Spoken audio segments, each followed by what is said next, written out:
Президентибиз Жапаров Садыр Нуркожоевичтин балдардын мектепте акысыз билим алуу укугун ишке ашырууга мамлекеттик кепилдиктерди камсыздоо боюнча чаралар жөнүндө жарлыгын талаптарын кыртыксыз аткаруу керектигин сиздердин эсиңиздерге дагы бир жолу салып кетким келет. Мектептерде акча каражаттарын чогултуу, окуучулардын ата-энелерине таасир этүү, анын ичинде моралдык психологиялык басым көрсөтүү жолу менен мажбурлоо,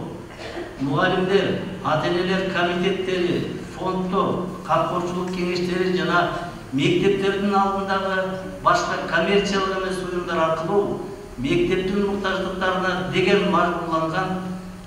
төгүүлөрдү токтотуу керектигин эсиңиздерден чыгарамын.